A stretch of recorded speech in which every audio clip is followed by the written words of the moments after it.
নমস্কাৰ, মোৰ নাম শ্ৰী ঋষিত বৰ্মন। আজি মই ক'বলৈ ওলাইছোঁ কৰোনা মহামাৰীয়ে কিদৰে শিক্ষাখণ্ডত প্ৰভাৱ বিস্তাৰ কৰিছে। শিক্ষা হৈছে মানুহৰ জীৱনৰ মৌলিক অধিকাৰসমূহৰ ভিতৰত অন্যতম আৰু আটাইতকৈ প্ৰয়োজনীয় মৌলিক অধিকাৰ। শিক্ষা অবিহনে আমি কল্পনা কৰিব নোৱাৰোঁ আমাৰ দেশৰ ভৱিষ্যত, আমাৰ ৰাজ্যৰ ভৱিষ্যত, আমাৰ সমাজ পৰিয়াল তথা আমাৰ নিজৰ ভৱিষ্যত। শিক্ষা অবিহনে গোটেই পৃথিৱীখনেই শূন্য। কিন্তু কৰোনা মহামাৰীয়ে সমগ্ৰ শিক্ষাখণ্ডত এনেদৰে প্ৰভাৱ বিস্তাৰ কৰিছে যাৰ বাবে বৰ্তমান সময়ত বহুতো ছাত্ৰ ছাত্ৰীয়ে শিক্ষা গ্ৰহণৰ পৰা সম্পূৰ্ণৰূপে বঞ্চিত হোৱা বুলি ক'লেও ভুল কোৱা নহ'ব। শিক্ষা হৈছে এটা ষ্টেপৰ পৰা আনটা ষ্টেপ, আনটা ষ্টেপৰ পৰা আনটা ষ্টেপলৈ আগুৱাই যোৱা এটা সমান্তৰাল প্ৰগতি। শিক্ষাত কেতিয়াও এটা বা দুটা ষ্টেপ বাদ দি চলিব নোৱাৰি।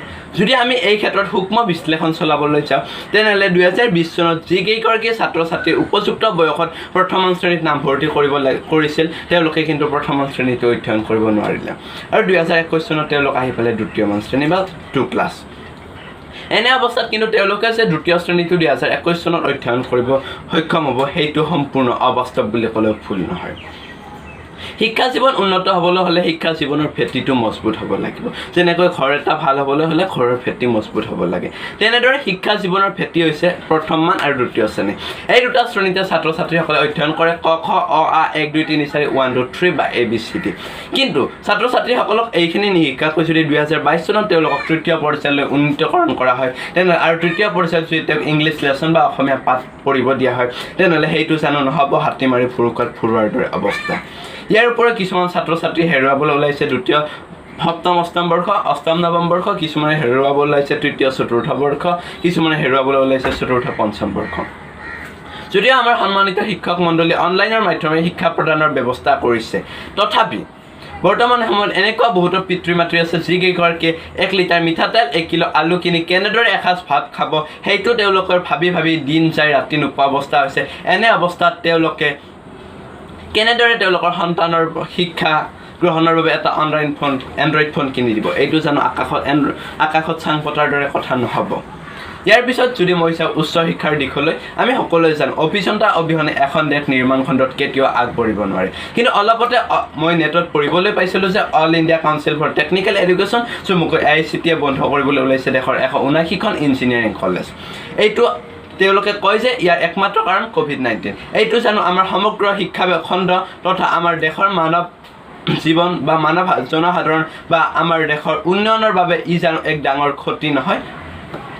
ইয়াৰ পিছত মই যদি ক'বলৈ যে উচ্চ শিক্ষা গ্ৰহণৰ বাবে বিভিন্ন ছাত্ৰ ছাত্ৰীয়ে ঘৰৰ পৰা বিভিন্ন ঠাইলৈ গৈ ভাড়া ঘৰ, ৰুম ভাড়া আদিত থাকি তেওঁলোকে বা PGত থাকি তেওঁলোকে শিক্ষা গ্ৰহণ কৰে। কিন্তু বৰ্তমান সময়ত তেওঁলোকে কৰোনাৰ বাবে ঘৰতে আবদ্ধ হৈ থাকিবলগীয়া হৈছে। কিন্তু তেওঁলোকে ঘৰ বা ভাড়া ঘৰ বা কলেজৰ মাচুল আদায় কৰিবই লাগিব।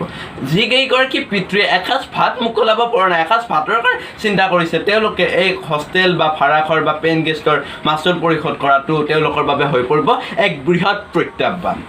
পিছত আহিছোঁ আন এটা দিশলৈ। শিক্ষা বুলি ক'লে যে কেৱল স্কুলীয়া শিক্ষাকে বুজা যায় এয়া সম্পূৰ্ণ ভুল ধাৰণা। শিক্ষা বুলি ক'লে শিক্ষাৰ ভিতৰত অন্তৰ্গত হয় বিভিন্ন ধৰণৰ খেল ধেমালি, NCC, স্কাউট গাউট, বিভিন্ন তৰ্ক প্ৰতিযোগিতা, আকস্মিক বক্তৃতা, নাচ গান ইত্যাদি। কিন্তু বৰ্তমান এই কৰোনা মহামাৰীৰ বাবে খেলুৱৈসকলে তেওঁলোকৰ খেলৰ অনুশীলন কৰিব পৰা নাই। ইয়াৰ উপৰি NCC ছাত্ৰসকলে তেওঁলোকৰ অনুশীলন, তেওঁলোকৰ পেৰেড বৰ্তমান কৰিব পৰা নাই। ইয়াৰ প্ৰত্যক্ষ প্ৰভাৱ আজিৰ পৰা কিছু বছৰ পিছতে আমাৰ দেশৰ প্ৰতিৰক্ষা বিভাগত পৰিব। ইয়াৰ উপৰিও জ্ঞানীসকলে ক'ব বিচাৰে যে তৰ্ক প্ৰতিযোগিতা হৈছে আমাৰ দেশৰ ৰাজনীতিৰ ক্ষেত্ৰত ছাত্ৰসকলৰ এক অৱদান বা দেশৰ ৰাজনীতি গঢ়াত ছাত্ৰসকলৰ এক আহিলা হিচাপে তৰ্ক প্ৰতিযোগিতা গণ্য হৈছে বা জ্ঞানীসকলে নামাকৰণ কৰিছে। কিন্তু এই কৰোনা মহামাৰীৰ বাবে সমগ্ৰ বিতৰ্ক মাধ্যমটোৱে বৰ্তমান হৈ পৰিছে বন্ধ। ইয়াৰ উপৰিও বিভিন্ন ধৰণৰ নাচ গান আদিৰ বাবে ছাত্ৰসকলে আগুৱাই যাব পৰা নাই। মুঠৰ ওপৰত ক'বলৈ গ'লে কৰোনা মহামাৰীয়ে সমগ্ৰ শিক্ষা ব্যৱস্থাক এনেকৈ এখন জালত বান্ধি পেলাইছে যিখন জালৰ পৰা মুকলি হ'বলৈ আমাক প্ৰয়োজন হ'ব অতি কমেও 30ৰ পৰা 40 বছৰ পিছত, বেছিয়ে হ'ব পাৰে। ইয়াৰ উপৰিও বিজ্ঞানীসকলে কয় যে হিৰোশ্বিমা নাগাচাকিৰ প্ৰত্যেক কিছু প্ৰভাৱ যেনেকৈ আজিৰ পৰা ঠিক তেনেদৰে এই 2 বছৰ বা আৰু যদি আগলৈ যায় এই সময়ত নষ্ট হোৱা শিক্ষাৰ প্ৰত্যক্ষ প্ৰভাৱ আজিৰ পৰা 60-70 বছৰ পিছতো আমাৰ দেশৰ অৰ্থনীতি, ৰাজনীতি, সমাজনীতি বা আমাৰ পৰিয়াল, আমাৰ নিজৰ জীৱন সকলোতে প্ৰত্যক্ষভাৱে প্ৰভাৱ পেলাব। আৰু এই 2 বছৰত নষ্ট হোৱা শিক্ষাৰ জৰিয়তে আমাৰ দেশৰ ভৱিষ্যতে যিটো পৰিস্থিতি হ'ব সেই পৰিস্থিতিৰ লগত মোকাবিলা হোৱাটো চৰকাৰ তথা আমাৰ বাবে হ'ব এক বৃহৎ প্ৰত্যাহ্বান। ধন্যবাদ, এইখিনি মোৰ ক'বলগীয়া।